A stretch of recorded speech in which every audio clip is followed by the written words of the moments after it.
Bharat Ratna doctor Bhimrao Ambedkar को कोटि कोटि नमन। ये कार्यक्रम डॉक्टर भीमराव अंबेडकर के जीवन पर आधारित है, जहां भारत की जनता के प्रति उनके योगदानों को पूरी सजगता से चित्रित और रेखांकित करने का प्रयास है। कार्यक्रम में दिखाई गई घटनाएं लब्ध प्रतिष्ठ पुस्तकों से ली गई हैं। इस कार्यक्रम के जरिए चैनल की ओर से एक विश्वसनीय, सजग और सकारात्मक प्रयास है कि डॉक्टर बाबा साहेब भीमराव अंबेडकर के जीवन की संघर्ष यात्रा एवं गौरव गाथा पूरे आदर के साथ घर घर पहुंचे और उनके योगदानों से सभी संपूर्णता में परिचित और आह्लादित हों।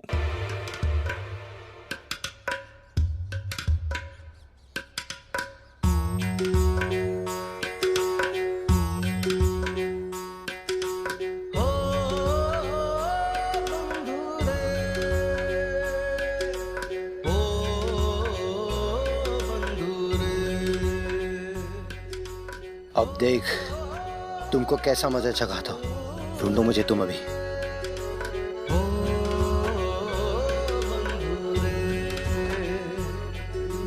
तेरे ही आचरण से होंगे तेरे कर्म उजागर, और तेरे कर्मों से भरेगी पाप पुण्य की घागर।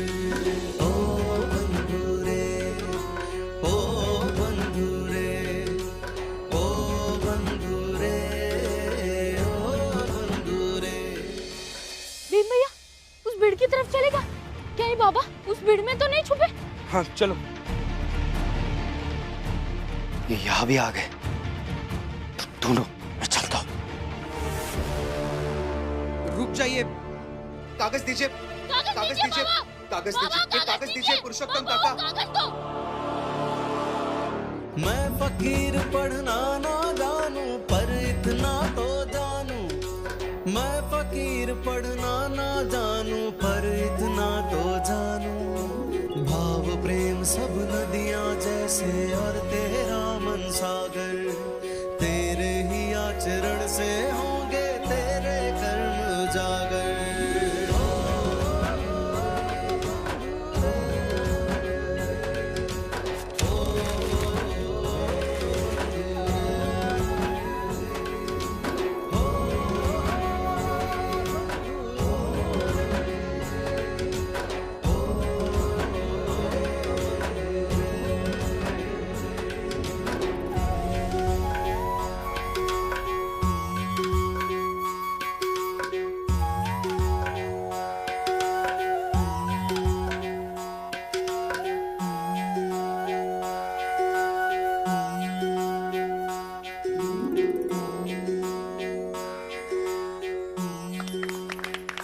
रुको।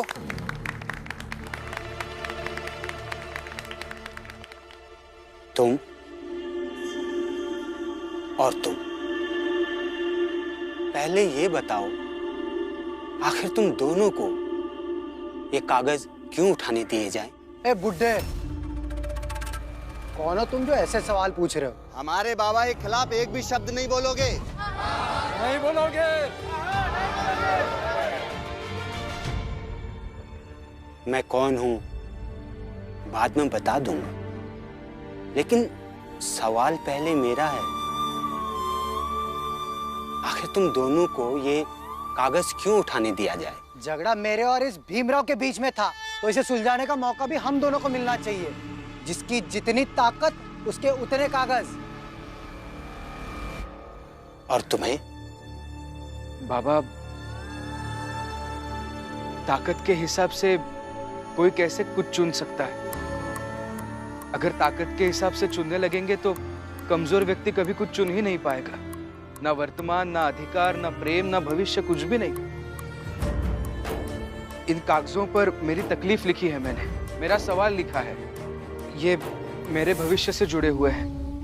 मेरा भविष्य बिखरा हुआ है और इन्हें ईर्ष्या है मुझसे, इसलिए ऐसा कर रहे हैं। कागज फाड़ने की कोशिश भी करेंगे। बाबा, हर व्यक्ति को भविष्य चुनने का अधिकार होना चाहिए, ना कि ईर्ष्या। बाबा, ये ऐसी ही बड़ी बड़ी बातें करके हम सबको छोटा साबित करने में लगा हुआ होता है। हम छोटी जाति के लोग हैं। इसने पढ़ लिख लिया तो इसे लगता है कि इसे बड़ी जगह नौकरी मिलनी चाहिए। पर कैसे? क्यों देंगे बड़ी जाति वाले काम? क्यों नहीं देंगे बड़ी जात वाले काम? मैं कौन सी जात से हूं इसका क्या लेना देना है? योग्यता के आधार पर नौकरी मिलती है और मुझे भी अखबार के ऑफिस में योग्यता के आधार पर नौकरी मिली थी। मैं अच्छे से काम भी कर रहा था, लेकिन जात के नाम पर उन लोगों ने नफरत की और फिर मेरे खिलाफ अफवाहें फैलाई और अफवाहों के आधार पर उस ऑफिस से मुझे निकाल दिया गया। अब मैं यही चाहता हूं कि ये मेरा सवाल पूरे बंबई शहर में घूम घूम कर लोगों तक पहुंचा। इस पूरे शहर में कोई एक व्यक्ति तो ऐसा होगा ही ना जो इस अन्याय में मेरे साथ खड़े हो जाए।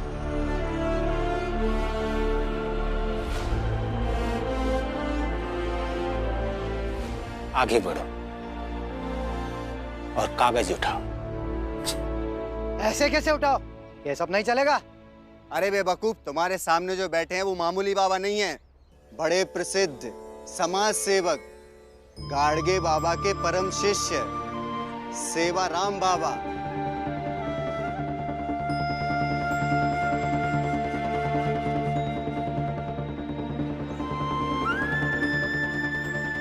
कौन गाड़गे बाबा और उनके शिष्य जो इतना उनकी महिमा का बखान किए जा रहे हैं? वो गाड़गे बाबा जिनका जन्म 23 फरवरी 1876 को अमरावती जिले के सेंड गांव में हुआ। पिता की मृत्यु के बाद मामा के पास रहे, फिर वहां से अचानक अज्ञातवास में चले गए। फिर पता नहीं कैसे ये बात दिमाग में आई कि वो भिक्षा मांगने लगे। मैंने गाड़गे बाबा के बारे में बहुत कुछ सुना है। मेरे बाबा हमेशा उनके बारे में बताते हैं और आप उनके शिष्य हैं, अनुयायी हैं, तो आप भी हमारे लिए पूज्य हैं। आशीर्वाद दीजिए। खुश रहो। भीम, आगे बढ़ो और ये बिखरे हुए कागज उठाओ और एक कागज मुझे देते जाओ। अपने सवालों का कुछ हिस्सा मेरे पास रहने दो। जाओ, बाकी के सवाल बांट दो। जी।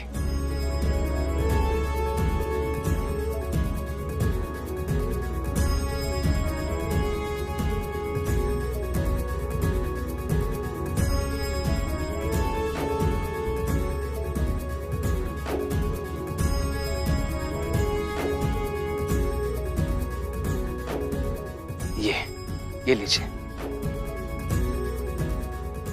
चलता हूं, प्रणाम। चलो। प्रणाम बाबा। खुश रहो।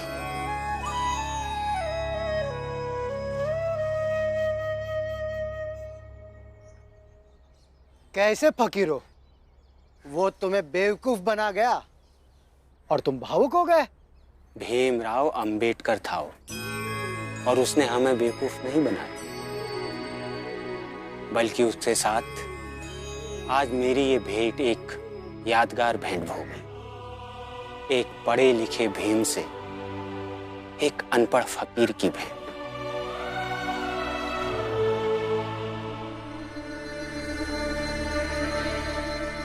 देखते जाओ ये पुरुषोत्तम कैसे उस भीमराव को दौड़ा दौड़ा कर उसके हौसले पस्त करने वाला है।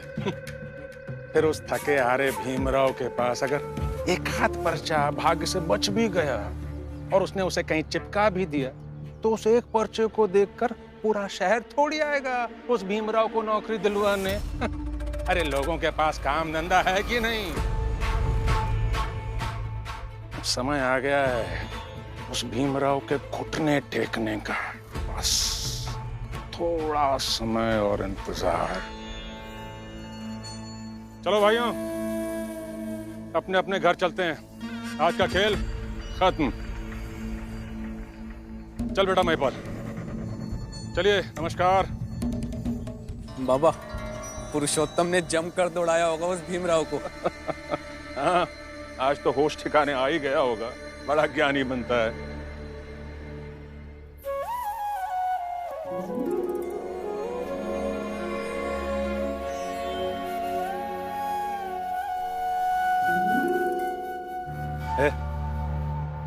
क्या है?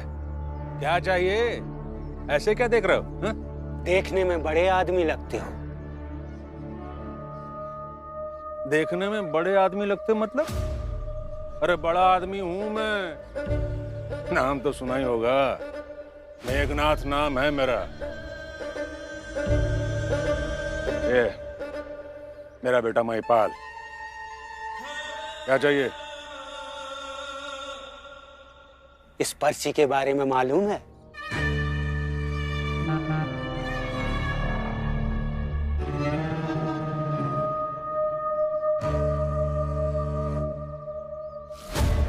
ये पर्चा कहाँ से मिला तुझे? अच्छा, लगता है भीमराव का कचरा इन्होंने भी उठा लिया। अरे बाबा, यही वो पर्चा है जो भीमराव घूम घूम कर पूरे शहर में बांट रहा है। इसका मतलब तुम्हें मालूम है? हाँ, तो चलो उसके दफ्तर, उसकी मदद करो, बहुत होनहार है। ए बाबा, कैसी बहकी बहकी बातें कर रहे हो? मदद करो भीमराव की? अरे तुम हो कौन? फकीर हो ना, तो फकीर के दायरे में रहो। ये भीमराव जैसे लोगों की मदद करने की बात सपने में भी मत सोचना। मदद करो भीमराव की। बहुत छोटे व्यक्ति हो, दिखते बड़े हो। ए बुढ़े, जुबान संभाल के बात कर। और संस्कारहीन भी हो।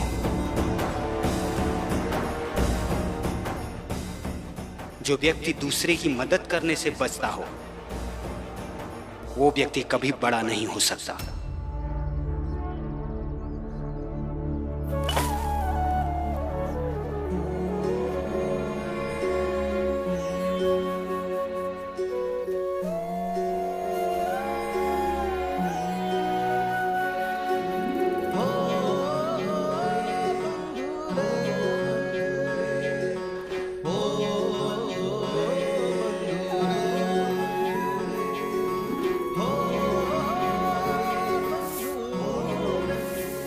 सफाई को जीवन के महत्वपूर्ण मूल्यों में से एक मूल्य बना लेना चाहिए। लगता है भूख से इसका दिमाग काम नहीं कर रहा है। बिना मतलब समय बर्बाद कर दिया। चल।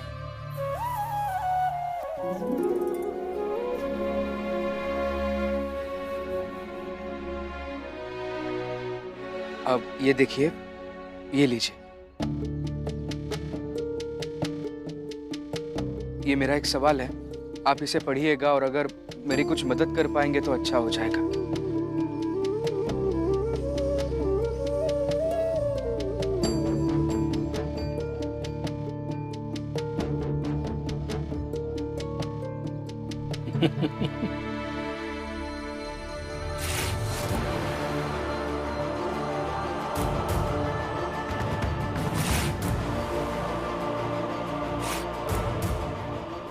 लो, फट गई पर्ची। अब सारे सवाल खत्म। अब तुम सीधे अपने घर जाओ।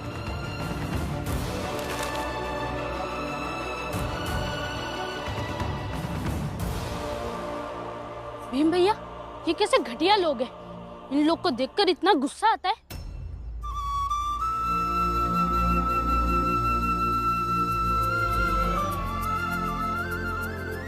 अरे भीम भैया, आप मुस्कुरा रहे हैं? पीछे देखो दीपक, बाला भैया और करुणा भाभी आ रहे हैं।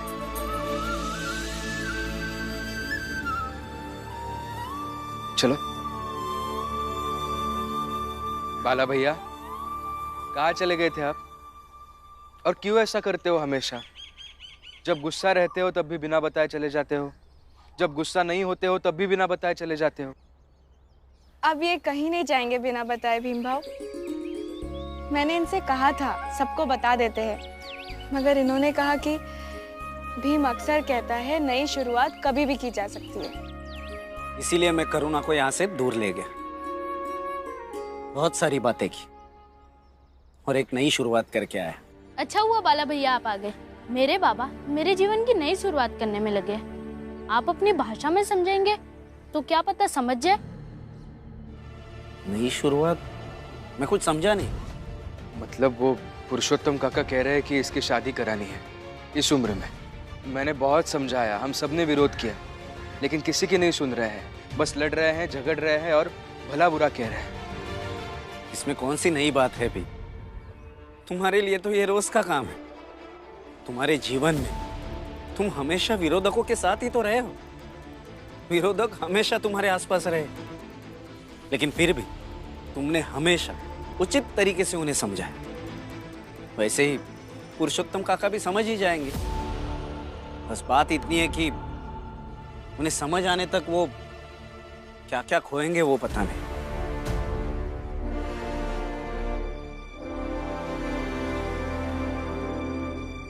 अरे समझ में नहीं आ रहा है तुम्हें? कब तक अपनी बेटी की शादी का इंतजार करेंगे हम? दहेज का जो पैसा लिया है वो लौटा दो। कहाँ से लौटा दे? रखा हुआ है क्या दहेज का सारा पैसा? वो मुझे नहीं मालूम। कल शाम तक मुझे फैसला चाहिए, नाटक नहीं। कल शाम तक कैसे मना लूं दीपक को? अगर वो भीमराव नहीं होता तो मना भी लेता, मगर उसके होने से दिक्कत हो रही है। थोड़ा समय और दे दीजिए। वो तुम देखो, अगर मुझे कल तक मेरा पैसा नहीं मिला ना तो परसों मैं बताता हूँ मैं क्या कर सकता हूँ।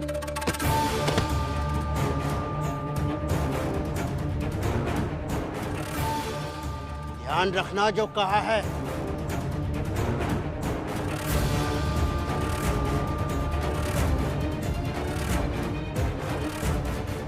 कुछ तो करना होगा।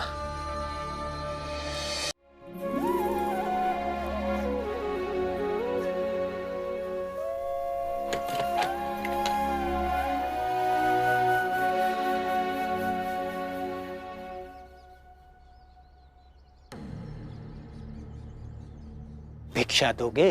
जरूर देंगे। मुझे भी अखबार के ऑफिस में योग्यता के आधार पर नौकरी मिली थी, लेकिन जात के नाम पर उन लोगों ने नफरत की और फिर मेरे खिलाफ अफवाहें फैलाई और अफवाहों के आधार पर उस ऑफिस से मुझे निकाल दिया गया है।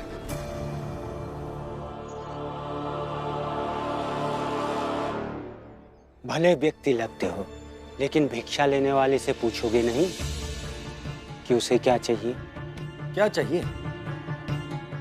बाबा, आप मुझे गाड़गे बाबा के बारे में हमेशा बताते हैं ना। आज उनके शिष्य सेवाराम बाबा मिले थे। क्या? उनके पैर छूकर प्रणाम किया है? नहीं? हाँ किया ना। अच्छा किया। बड़े लोगों का आशीर्वाद हमेशा काम आता है। आशीर्वाद ही तो मिला, नौकरी तो नहीं मिली ना दोबारा। मुझे तो समझ में नहीं आता ये इसका जीवन है या कोई सत्संग है जो अच्छी अच्छी बातें, ज्ञान और आशीर्वाद से भरा रहता है, लेकिन काम धाम एक भी नहीं। आशीर्वाद उसे बोलने दो, उसे बोलने की आदत है। मुझे बताओ, बाबा से कोई और बात हुई? कुछ नहीं, मेरे पास जो सवालों की पर्चियां थी उसमें से एक पर्ची उन्होंने ले ली और कहा कि अब तुम जाओ। और तुम चले आए? हाँ।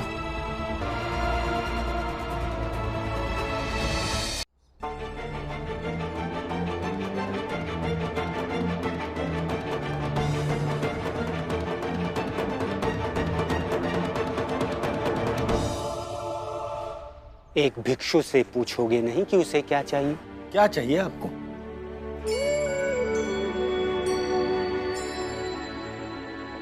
क्या है ये? इस भले मानुस की नौकरी क्यों छीन ली तुमने? इसे इसकी नौकरी लौटा दो।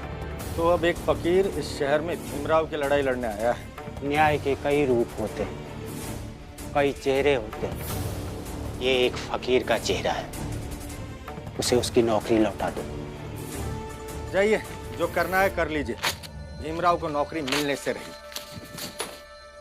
गाड़गे बाबा का शिष्य हूं मैं, और जो भी गाड़गे बाबा का शिष्य होता है वो गंदगी साफ करने की सौगंध लेता है। मैंने गंदगी साफ करने की सौगंध ली है। गंदगी चाहे जमीन पर बिखरा हुआ कचरा हो या मस्तिष्क में बसी गंदगी, सब साफ करते रहूंगा। पागल आदमी हो क्या? बाबा, बाबा, बाबा मुझे क्षमा कीजिए, मैं आपको अच्छे से पहचान नहीं पाया। किस बात के लिए क्षमा मांग रहे हो? घर जाकर इन्होंने बाबा को आपके बारे में बताया और अंत में कहा कि कोई बात नहीं, जब गाड़गे बाबा के शिष्य मिल गए तो किसी और को ढूंढने की क्या जरूरत है? तुम ऑफिस जाओ, वो वही होंगे। हाँ,